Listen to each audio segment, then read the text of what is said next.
Ambe home science classes में आप सभी का तहे दिल से स्वागत है। मैं अनुराधा सिंह। आज कक्षा 11 विविध संदर्भों में सरोकार और आवश्यकता, जिसमें आपके पोषक तत्व से संबंधित मैं आप लोगों को पढ़ा रही हूँ। इससे रिलेटेड मैंने 2 वीडियो अपलोड कर दिया है बेटा, आप लोग वहाँ जाके देख लीजिएगा। ये आपका 3rd वीडियो है, ठीक है। तो आप लोग अगर पिछला वीडियो देखे हैं तो आपको ये बहुत अच्छे समझ में आएगा। अगर आप नहीं देखे बेटा तो आपसे रिक्वेस्ट है कि एक बार आप जा करके पिछला वीडियो देख लीजिए, ताकि आपको आगे अच्छे से समझ में आ जाए। ठीक है बेटा, तो हम लोग शुरू करते हैं। हमें पढ़ना है आज बेटा पोषक तत्व, ठीक है। तो पोषक तत्व क्या है, मैं थोड़ा सा इसके बारे में आपको समझा दूं। बेटा देखिए, हम मनुष्यों के शरीर में कुछ ऐसे तत्व होते हैं जो हमें जरूरी ही होता है। कुछ तो ऐसे होते हैं जो हमें हर दिन लेने की आवश्यकता होती है। कुछ ऐसे होते हैं जो हमारे शरीर में कुछ लंबे समय तक रहते हैं। तो ये जो पोषक तत्व होते हैं, इसी के द्वारा हमारे शरीर की वृद्धि विकास होता है, जिसकी वजह से हमें इसकी नित्यदिन आवश्यकता होती है। इन्हीं पोषक तत्वों से हमारा शरीर का संचालन होता है, हम किसी भी क्रियाकलाप को कर पाते हैं। तो पोषक तत्व जिस भी भोजन में उपस्थित होता है बेटा, उसे ही हम पौष्टिक भोजन भी कहते हैं। हर व्यक्ति चाहता है कि उसकी थाली में पौष्टिक तत्व रहें, सारे पोषक तत्व विद्यमान रहें। इसीलिए बेटा हमारे यहाँ हम लोग 3 टाइम का भोजन करते हैं, और तीनों टाइम के भोजन में हमारे जरूर अंतर होता है। हम लोग ऐसे ऐसे भोजन करते हैं जिसमें आप एक ही भोजन पूरे टाइम नहीं करते। ऐसा नहीं कि बेटा आप रोटी या चावल तीनों टाइम खा रहे हो, आप उसके साथ और भी चीजें ले रहे हैं, ठीक है। तो थोड़ा सा मैं आप लोग को समझा दूं कि ये पोषक तत्व जो होते हैं वो होते कौन कौन से हैं, तब तो हम जानेंगे ना ये पोषक तत्व हमारे लिए क्यों जरूरी है। ठीक है बेटा, तो चलिए देखते हैं पोषक तत्व क्या होता है। तो सबसे पहले हम देखेंगे बेटा हमारे पोषक तत्व। ये जो पोषक तत्व होते हैं ना बेटा, ये 6 प्रकार के होते हैं। 6 होते हैं। कितने हमारे पोषक तत्व हैं? 6, ठीक है। एक इसमें होता है मैक्रो और एक होता है माइक्रो, यानी ये 6 पोषक तत्वों को 2 भागों में बांटा गया है। एक होता है आपका दीर्घ और एक होता है बेटा आपका सूक्ष्म, ठीक है। अब देखिए, दीर्घ को हम क्या बोलते हैं? मैक्रो, और सूक्ष्म को माइक्रो। दोनों अंतर याद रखिएगा बेटा, जरूर याद रखिएगा।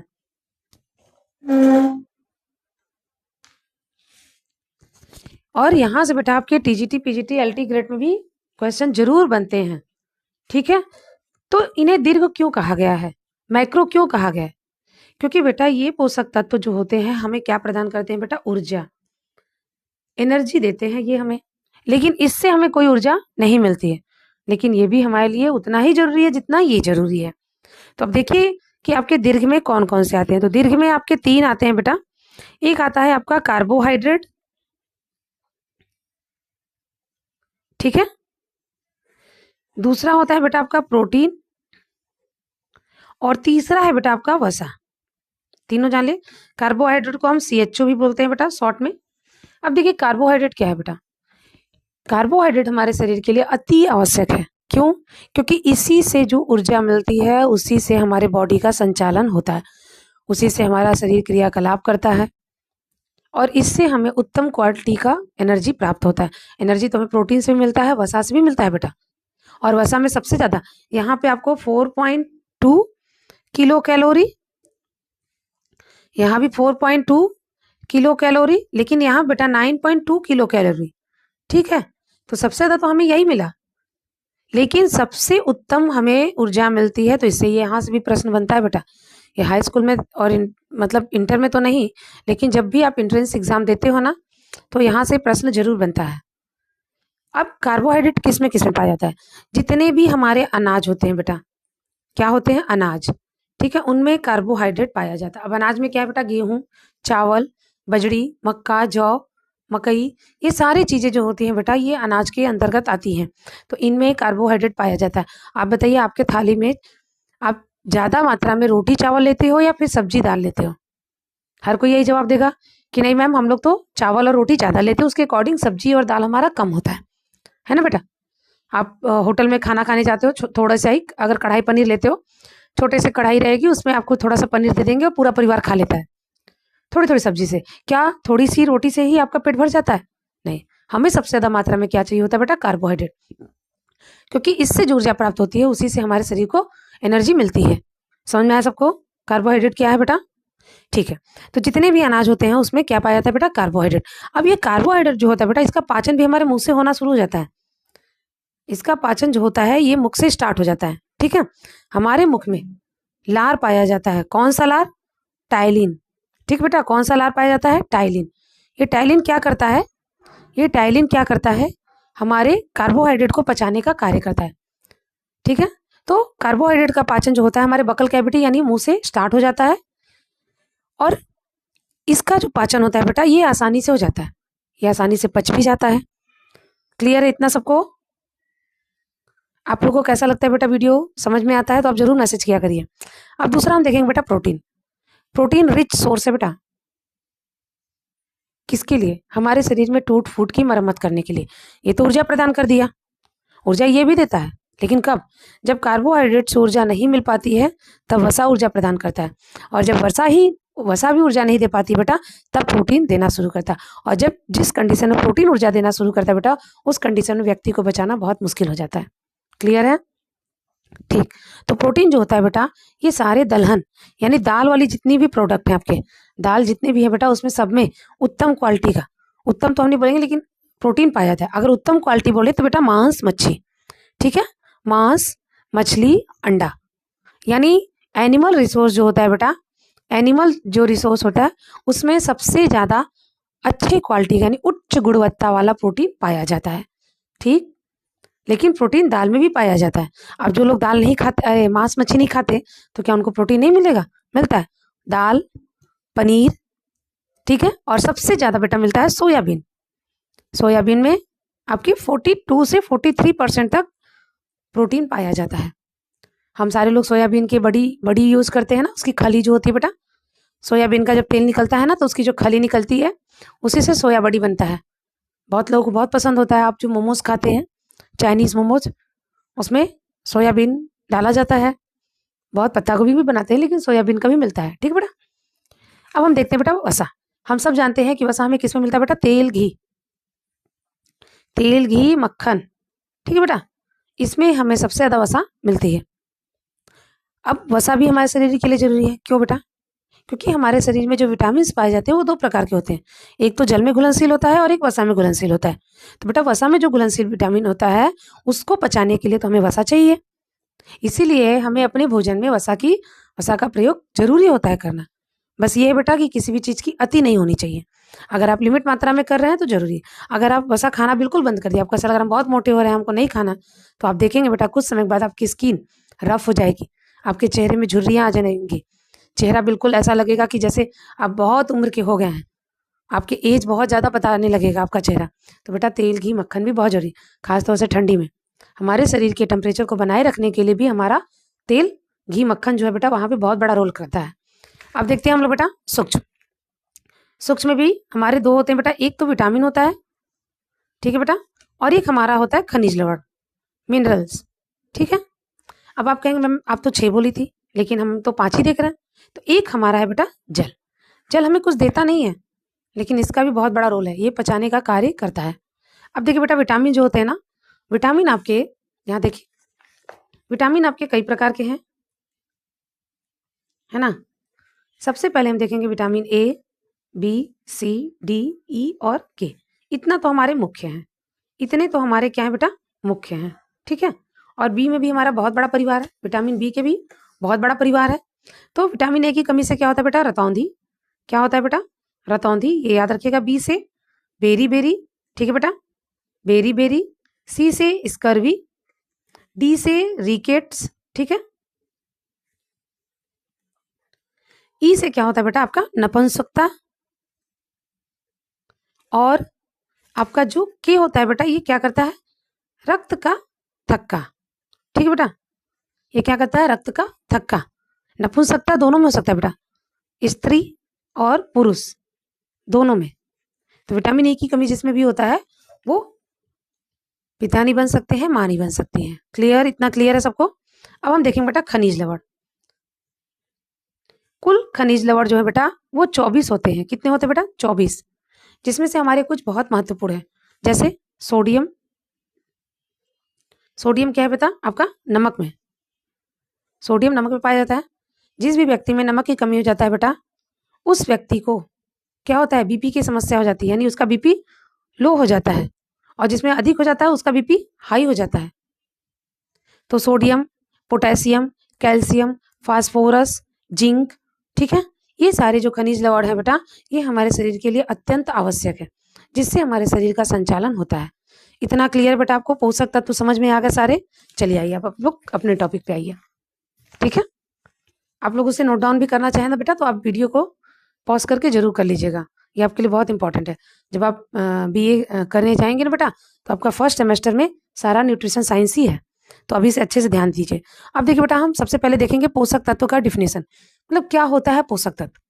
तो भोजन में अनेक जटिल रासायनिक पदार्थ होते हैं जो शरीर की वृद्धि, ऊतक की टूट फूट की मरम्मत, रोगों से रक्षा, शरीर को उष्णता एवं नियंत्रण के लिए आवश्यक है। ये रासायनिक पदार्थ शरीर में होने वाली विभिन्न प्रकार की क्रियाओं को संपन्न करने के लिए एवं स्वास्थ्य को बनाए रखने के लिए उचित मात्रा में आवश्यक होते हैं, जिसे हम क्या कहते हैं बेटा, पोषक तत्व। आपने देखा, हर एक पोषक तत्व का अपना अलग अलग कार्य है ना बेटा। तो पौष्टिक तत्व उन भोज्य पदार्थों में पाए जाते हैं जो भोज्य पदार्थ को हम भोजन के रूप में ग्रहण करते हैं। देखिए यहाँ पे थाली आपको दिख रहा है बेटा, कई सारी कटोरियों में सब्जी, खीर, चावल, मिठाई, प्याज, पूड़ी, रोटी, जो भी है सारी चीजें हैं, है ना। तभी तो हमारा बैलेंस डाइट होगा, संतुलित आहार होगा। जिन भोज्य पदार्थों में हम इन चीजों को नहीं प्राप्त कर पाते हैं, वो हमारे लिए उत्तम गुणवत्ता वाले पोषक तत्व नहीं होते हैं।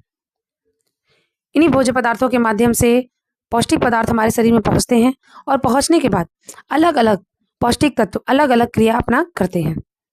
इन पौष्टिक तत्वों की हमारे शरीर में एक खास मात्रा में आवश्यकता होती है। इनकी कम या अधिक मात्रा हमारे शरीर के लिए हानिकारक होती है। ये पौष्टिक तत्व वे रासायनिक पदार्थ होते हैं जो शरीर की विभिन्न क्रियाओं तथा स्वास्थ्य के लिए एक विशेष मात्रा में आवश्यक है। बेटा देखिए, अगर आप अधिक करते हो तो आपको क्या होता है, ओबेसिटी हो जाता है, व्यक्ति मोटे हो जाते हैं, या फिर उन्हें किसी भी चीज़ की मात्रा ज़्यादा हो जाती है, किसी के शरीर में प्रोटीन की मात्रा बढ़ जाती है तो उसके हड्डियों में, जोड़ों में दर्द होने लगता है, या फिर कमी हो जाती है। यानी हमें दोनों पॉजिटिव और निगेटिव दोनों चीज़ें दिखती हैं। तो जो पोषक तत्व है बेटा, ये 6 प्रकार। देखिए यहाँ पे दिया ना, प्रोटीन, ये क्या है, खाद्य पदार्थ है। कार्बोहाइड्रेट, कार्बोज यानी श्वेतसार, जिसे हम रफेज बोलते हैं बेटा, ठीक है, ये भी हमें ऊर्जा प्रदान करता है। फिर क्या है बेटा, लिपिड, वसा यानी जो चिकनाई वाले पदार्थ होते हैं। विटामिन या जीवन सत्व, मिनरल्स जो हमने खनिज लवण देखा, और जल। यही मैंने आप लोगों को भी समझाया है, 6 पोषक तत्व, ठीक है। यहाँ मुझे समझाने की जरूरत नहीं बेटा। इसे 2 वर्गों में बांटा है, एक कार्बनिक वर्ग और एक अकार्बनिक, ठीक। कितने भागों में बांटा, इसको कितने भागों में बांटा है, 2, कार्बनिक और अकार्बनिक। तो अब कार्बनिक क्या है बेटा, इसके अंतर्गत वे पोषक तत्व आते हैं या पौष्टिक तत्व आते हैं जो हमारे शरीर में होने वाली रासायनिक क्रियाओं, ऑक्सीकरण से ऊर्जा प्राप्त होती है। इनके अंतर्गत कार्बोज पदार्थ, वसा तथा प्रोटीन आते हैं। अकार्बनिक में क्या है बेटा, इस वर्ग के अंतर्गत वे पौष्टिक तत्व आते हैं जिनके द्वारा हमारे शरीर में होने वाली विभिन्न रासायनिक क्रियाओं को नियंत्रित करते हैं। क्या बेटा, यहाँ पे क्या करते हैं, नियंत्रित करते हैं। यहाँ पे क्या करते हैं बेटा, रासायनिक यानी ऑक्सीजन से ऊर्जा प्राप्त होती है, और वो कौन है, कार्बोज, वसा, प्रोटीन। मैंने बताया ना कितना ऊर्जा मिलता है, वो भी मैंने बताया, ठीक है, 4.2 और 9.2 किलो कैलोरी। तो ये क्या करता है बेटा, ये आपके क्रियाओं को नियंत्रित करता है। इसके अंतर्गत जीवन सत्व, खनिज लवण तथा जल आते हैं। पौष्टिक तत्वों का यह वर्गीकरण उनकी रासायनिक रचना के आधार पर किया गया है। शरीर में पौष्टिक तत्वों के कार्यों के आधार पर उन्हें 3 भागों में बांटा गया है। शरीर निर्माण पौष्टिक तत्व यानी प्रोटीन, खनिज लवण, जल। ऊर्जा उत्पादन पौष्टिक तत्व, कार्बोज, वसा, प्रोटीन। शरीर को सुरक्षा प्रदान करने वाले जीवन सत्व, जल, खनिज लवण। जीवन सत्व यानी विटामिन बेटा, जीवन सत्व किसे कहते हैं, विटामिन को। क्लियर है, ये आप लोग जरूर याद कर लीजिएगा। शरीर का निर्माण कौन करता है, प्रोटीन यानी टूट फूट की मरम्मत, प्रोटीन और खनिज लवण, जल। फिर ऊर्जा कौन देता है बेटा, कार्बोज, वसा, प्रोटीन। शरीर की सुरक्षा कौन करता है, विटामिन, जल और खनिज लवण, ठीक है। अब हम देखते हैं बेटा कि पोषक स्तर महत्वपूर्ण है क्यों। शरीर के वजन को बनाए रखना, संक्रमण से बचाने के लिए प्रतिरोधक क्षमता को बढ़ाना, पेशी की दृढ़ता बनाए रखना, शारीरिक और मानसिक तनाव से निपटने में मदद, अशक्तता के जोखिम को कम करना, उत्पादकता को बेहतर बनाना। अगर ये सारे पोषक तत्व आपके शरीर में विद्यमान है बेटा, तो आपको किसी भी प्रकार की कोई समस्या नहीं होगी। लेकिन अगर इसमें किसी भी चीज़ की कमी हो गई तो आप कुपोषण के भी शिकार हो सकते हैं। कुपोषण मतलब उचित मात्रा में, पर्याप्त मात्रा में पोषक तत्वों का न मिल पाना ही आपका क्या कहलाता है, कुपोषण। जैसे जो छोटे बच्चे जन्म लेते हैं तो आप देखते हैं कुछ कुछ बच्चे ऐसे होते हैं, देखने में फूले फूले से दिखते हैं, उनके बाल बिल्कुल ब्राउन से हो जाते हैं, कर्ली से हो जाते हैं, लेकिन वो बच्चे स्वस्थ नहीं होते हैं। क्यों? क्योंकि उन बच्चों में प्रोटीन की कमी हो जाती है, जिसे हम मैरस्मस बीमारी कहते हैं। वो हमें देखने में बिल्कुल हिष्ट पुष्ट लगेंगे, लेकिन उन बच्चों में प्रोटीन की कमी हो जाती है। तो व्यक्ति में अगर पोषक तत्वों की कमी होगी तो वो कुपोषण का शिकार हो जाएगा। अब देखिए कुपोषण क्या है। शरीर के लिए आवश्यक संतुलित आहार लंबे समय तक न मिलने को ही हम कुपोषण कहते हैं। यानी लंबे टाइम तक आप सिर्फ एक ही भोजन ग्रहण कर रहे हैं, बाकी पोषक तत्व नहीं ले पा रहे हैं बेटा, तो आपके शरीर में कुपोषण की समस्या उत्पन्न हो जाएगी। कुपोषण के कारण बच्चे, महिला में रोग प्रतिरोधक क्षमता कम हो जाती है, जिससे वे आसानी से कई तरह की बीमारियों के शिकार हो जाते हैं। बेटा यही रोग प्रतिरोधक क्षमता जो आपके शरीर में विटामिनों से जो भी बीमारियां होती हैं उनसे लड़ने में आपकी सहायता करती है। अब ये रोग प्रतिरोधक क्षमता हमें कैसे प्राप्त होती है? आपके शरीर में जो रक्त होता है बेटा, एक आपने सुना है हमारे शरीर में लाल रक्त कणिका होती है और एक होता है श्वेत रक्त कणिका। तो जो श्वेत रक्त कणिका होती है, जिसे हम WBC बोलते हैं बेटा, व्हाइट ब्लड सेल, वो क्या करता है, हमारे शरीर में रोग प्रतिरोधक क्षमता को बनाए रखता है और ये 2 से 3 दिन में ही बनता है और टूटता है। लेकिन लाल रक्त कणिका जो होती है बेटा, वो 120 दिन तक जीवित रहती है। इसीलिए बेटा हमें अपने भोजन में खट्टे फल, जो आपके vitamin C, vitamin A, vitamin C और विटामिन ई, ये रोग प्रतिरोधक क्षमता को बढ़ाने वाले तत्व हैं। ठीक है, तो पर्याप्त मात्रा में अगर संतुलित आहार नहीं मिल पाता है बेटा, किसी भी चीज का अभाव हो जाता है, तो हम कुपोषण के शिकार हो जाते हैं। कुपोषण अति पोषण और अल्प पोषण के रूप में ले सकते हैं। बेटा वैसे तो कुपोषण को 3 भागों में बांटा गया है, लेकिन आपके यहाँ 2 बताया, एक अति पोषण और एक अल्प पोषण। पोषक तत्वों के अधिक सेवन से अति पोषण, और जब हम इन पोषक तत्वों का सेवन कम करते हैं बेटा, तो अल्प पोषण हो जाता है। और हमारा भारत जो है बेटा, ये 2 प्रकार के कुपोषण को झेल रहा है, अति पोषण और अल्प पोषण दोनों। इसी कारण से भारत को मधुमेह की राजधानी भी कही जाती है, क्योंकि हमारे भारत में अभी प्रेजेंट टाइम में ये सर्वे में पाया गया है बेटा कि हमारे यहाँ मधुमेह के पेशेंट बहुत ज्यादा बन रहे हैं। क्योंकि मीठा जो आपका शुगर होता है ना, इसकी अधिक मात्रा हो जाने से क्या इंसुलिन बनना बंद हो जाता है, जो हमारे शरीर में बीटा सेल से निर्मित होता है इंसुलिन। जब इंसुलिन की मात्रा कम हो जाती है ना बेटा, तो आपके शरीर में क्या होता है, जो मधुमेह होता है उसके लक्षण दिखने लगते हैं। तो भारत हमारा मधुमेह की राजधानी हो गई है, ऐसी उपाधि मिली है भारत को।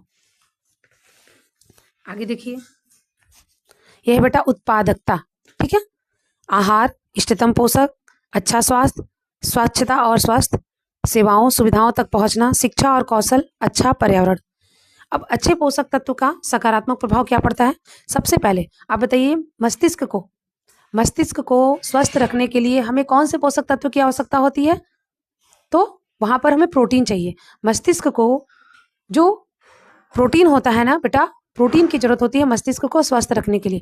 मस्तिष्क तेज चले, इसके लिए हमें क्या चाहिए? प्रोटीन। ठीक है, अब देखिए, मस्तिष्क के विकास में जो संज्ञानात्मक विकास को प्रभावित करता है, इसमें क्या है? स्मृति, एकाग्रता, ध्यान देने की अवधि।